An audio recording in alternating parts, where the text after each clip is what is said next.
Aujourd'hui, j'ai eu une très bonne surprise, c'est que quand je regardais les marchés, j'ai constaté que le prix du baril de pétrole était au-dessus des 50 $ américains. Donc 50 $ américains pour le WTI, donc la cotation du pétrole au niveau nord-américain, et on tournait aux alentours de 54 $ pour le Brent, finalement, au niveau européen. Donc, c'est une bonne nouvelle. Alors, pourquoi? Peut-être que ça ne te parle pas. Peut-être que voilà, tu n'as aucune idée de l'avantage finalement d'avoir ces prix aujourd'hui. Eh bien, reste bien jusqu'à la fin. Je vais te donner plus de détails et tu vas comprendre rapidement l'importance de ces prix. Voilà. Donc, avant d'aller plus loin, si tu es nouveau sur cette chaîne, j'aimerais te préciser que sur cette chaîne, j'ai pour habitude de parler d'investissement. Donc, on aborde différents piliers d'enrichissement, bourse, immobilier, crypto-monnaie, business, etc. On parle d'argent et je te donne également des astuces pour que tu puisses avoir une meilleure gestion, une meilleure stratégie par rapport à l'argent tout simplement. Voilà, donc si ce type de sujet t'intéresse, n'hésite pas à cliquer en bas sur le bouton s'abonner et bien sûr, partage cette vidéo. Alors, donc aujourd'hui, tu l'as compris, nous allons parler de pétrole. Donc, on a le prix du pétrole au-dessus de 50 $ américains le baril de pétrole. Voilà.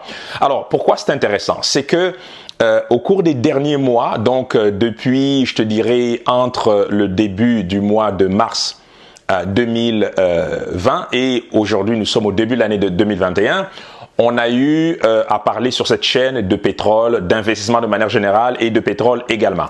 Et j'ai eu à faire quelques vidéos où je t'expliquais pourquoi est-ce que j'avais décidé d'investir dans le pétrole malgré les gros titres qu'on voyait, malgré une chute historique du prix du baril de pétrole. En effet, on a eu à un moment donné au cours des derniers mois, on a eu un moment donné, brièvement bien sûr, ça a duré 24 heures plus ou moins, mais on a eu même un prix du baril de pétrole négatif pour la première fois de l'histoire. En tout cas, c'était la première fois que je voyais ça, donc c'était un prix, je te dirais, historique, donc un baril de pétrole négatif, ce qui voulait simplement dire que les vendeurs finalement étaient prêts à se débarrasser, donc à donner gratuitement ou voilà leur prix, leur stock de pétrole, tout simplement parce qu'avec un prix de baril négatif, concrètement, ce que ça voulait dire en ce moment-là, c'est que il coûtait beaucoup plus cher de stocker le pétrole que de s'en débarrasser tout simplement. Donc c'est voilà une situation assez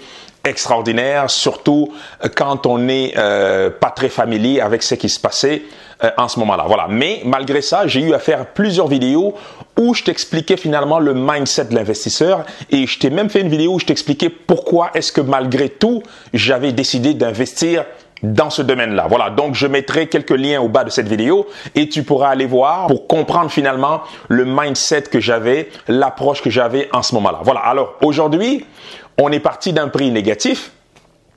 On avait à un moment donné des prix aux alentours de 10 $ le baril, 15 $, plus ou moins 20 $. Mais aujourd'hui, quelques mois seulement plus tard, nous sommes au-dessus des 50 $. Ce qui veut dire que nous avons retrouvé finalement le prix d'avant la pandémie, les prix du mois de février 2020, plus ou moins concernant le baril de pétrole. Voilà, donc c'est très très intéressant si on se positionne d'un point de vue investisseur. Donc, bien entendu, si tu n'as pas pris action, si tu n'as rien fait, et que tu n'as fait que regarder à la télé ou entendre parler des fluctuations du prix du pétrole à la télé ou encore entendre parler de voilà un prix catastrophique, on a vu des gros titres ci et là.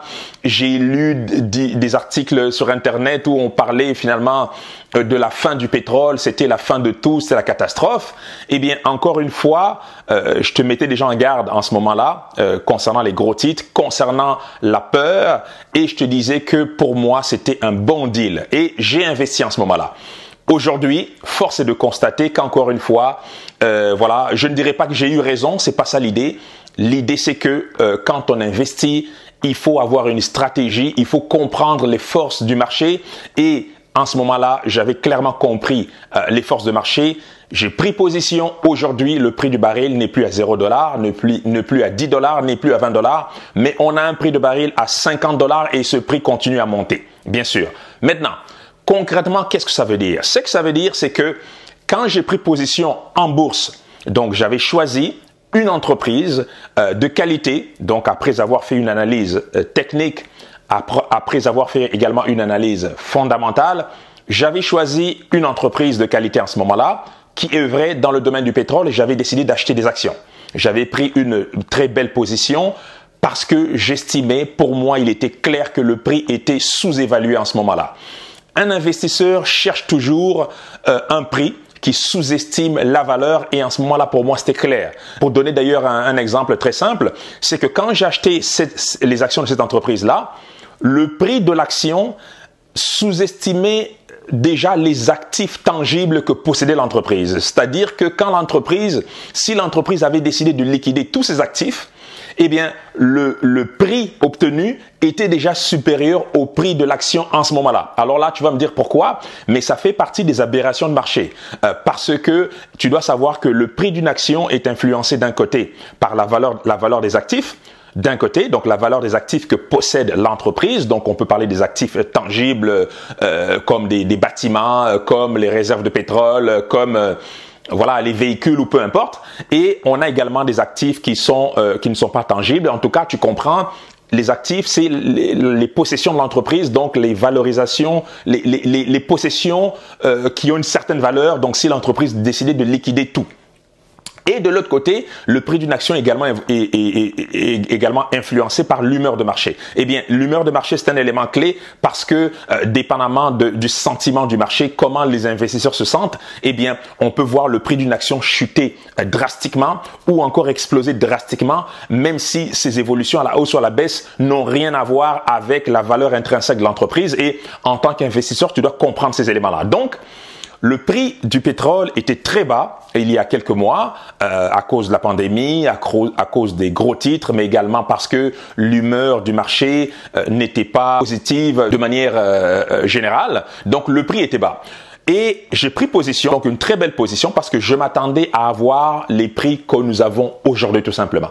Eh bien, tu peux comprendre que quand le prix du baril est à 10 $ ou 5 $ ou même moins que 0 $, eh bien, les investisseurs moins expérimentés, les investisseurs qui voient uniquement à court terme, ont tendance à vendre voilà, de manière abusive leurs positions, leurs actions à des prix très faibles.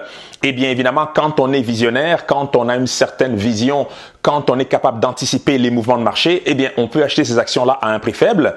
Et aujourd'hui, avec un prix à 50 $, tu peux bien penser que ces actions-là ont beaucoup monté et je m'attends à ce que ces actions-là continuent à monter. Aujourd'hui, la même action a déjà plus que doublé et je pense que évidemment la tendance haussière est confirmée avec un prix à 50 $. Maintenant, ce que tu dois retenir, c'est que si tu n'as pas pris position, si tu n'as pas pu surfer, je te dirais, sur cette tendance, c'est certainement pour plusieurs raisons. Premièrement, parce que, évidemment, la bourse, tu ignores tout de la bourse, parce que ça te fait peur, parce que tu penses que c'est réservé à d'autres personnes, parce que tu penses que tu n'as pas les compétences ni les connaissances pour investir en bourse, ou encore parce que tu procrastines, parce que pour toi, l'investissement ne veut absolument rien dire, parce que tu n'es peut-être pas au courant du fait qu'on est capable de gagner de l'argent avec, voilà, en investissant son épargne, ou encore simplement parce que tu es plus occupé à te laisser impressionner par les gros titres, par les choses qui font peur, par la panique, etc., etc.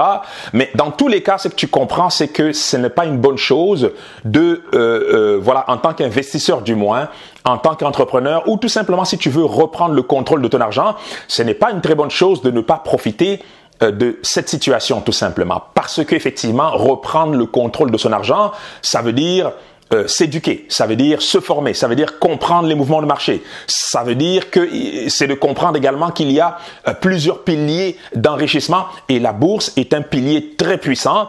Et aujourd'hui, avec la technologie, avec Internet, avec l'accès démocratisé des marchés financiers, aujourd'hui, il n'y a aucune raison de ne pas profiter de ce genre de choses, de ne pas investir un peu d'argent, bien sûr, après s'être formé. Tu dois savoir que si tu te déplaces en voiture, que tu possèdes une voiture ou non, mais en tout cas, tu es déjà monté, voilà, une voiture, ça te parle. Tu dois comprendre que le carburant, ça coûte cher. Hein. Il faut mettre du carburant régulièrement dans sa voiture pour se déplacer. Même si tu utilises, voilà, voilà, le transport public ou encore si tu as une voiture, dans les deux cas, c'est la même chose, il faut mettre du carburant et ça coûte cher. Eh bien, tu peux te contenter de payer ce carburant d'une certaine manière si tu possèdes une voiture régulièrement et tu vois ton portefeuille diminuer au fur et à mesure parce qu'évidemment ça coûte cher, mais tu peux également continuer à payer ce carburant comme je le fais, comme tout le monde, et investir aussi de l'autre côté. Et en investissant, ça te permet de profiter d'une certaine manière de l'achat finalement de carburant qui se fait au quotidien par sur la planète tout simplement. Voilà, donc en surfant sur le prix du pétrole, d'une certaine manière, en faisant des gains comme ça, on récupère d'un côté un peu je dirais l'argent que nous payons à titre individuel pour acheter du carburant, mais en plus on fait une plus-value et dans ce cas-ci, on gagne un montant assez intéressant en gain en capital. Voilà, tout simplement. Donc, le pétrole est un investissement comme un autre. Pourquoi? Parce que le pétrole apporte la valeur aux entreprises, à l'industrie, à différentes industries, aux particuliers qui vont mettre du carburant dans leur voiture, etc., etc. Donc, c'est un bien qui amène une valeur ajoutée aux personnes, donc aux utilisateurs, aux particuliers, aux entreprises. Et ces entreprises, ces particuliers sont prêts à payer de l'argent pour justement bénéficier de ce bien-là qu'est le pétrole tout simplement. Donc en tant qu'investisseur, tu peux d'une manière ou d'une autre investir dans le pétrole. En ce qui me concerne évidemment, j'avais pris une bonne position quand on a vu le prix de pétrole chuter drastiquement. Pourquoi? Parce que jusqu'à preuve du contraire, d'après mes analyses, le pétrole n'allait pas disparaître quelques mois plus tard.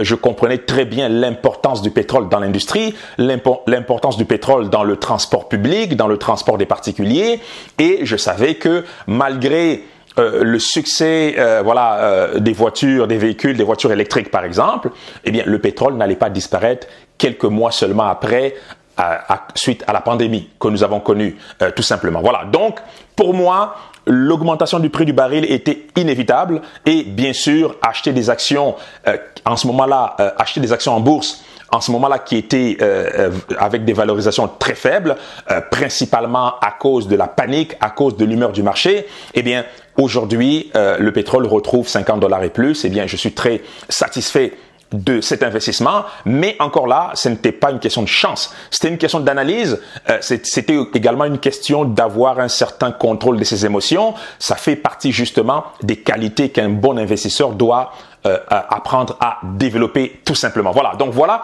je voulais partager avec toi ce placement, cet investissement en faisant un lien concret avec d'autres vidéos que j'ai eu à faire. Donc je t'invite à aller voir ces autres vidéos-là, tu pourras comprendre finalement le raisonnement que j'avais en ce moment-là et tu feras un lien avec la vidéo d'aujourd'hui et tu comprendras finalement, voilà, c'est un cas concret d'un investissement réussi et encore une fois, tu comprendras en regardant toutes ces vidéos que investir n'est pas un jeu de hasard, investir ce n'est pas jouer au casino, investir ce n'est pas jeter son argent par la fenêtre et espérer gagner quelque chose.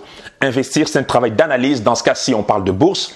Donc, analyse fondamentale, analyse technique, tu essayes de superposer finalement ton investissement dans le monde réel parce que on n'investit pas pour investir, on investit sur des biens et des services dans l'objectif d'amener une valeur concrète à la société et quand on ramène une valeur réelle, eh bien en contrepartie, l'argent nous revient toujours, c'est tout à fait normal, ça fait partie des principes de base de l'argent. J'espère que tu as aimé cette vidéo, j'espère que voilà cet exemple-là va t'aider un peu plus à bien comprendre ce concept de l'investissement et à réfléchir finalement toi, quelle sera ta démarche pour cette nouvelle année 2021. Est-ce que tu vas enfin décider de te lancer en tant qu'investisseur, en tant qu'entrepreneur pour reprendre le contrôle de ton argent d'un côté, mais surtout pour multiplier ton argent? C'est le principe de base de l'investissement.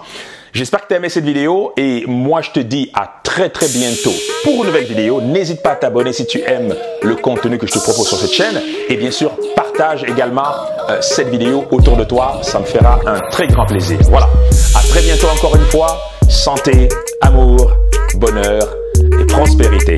À très bientôt. Ciao.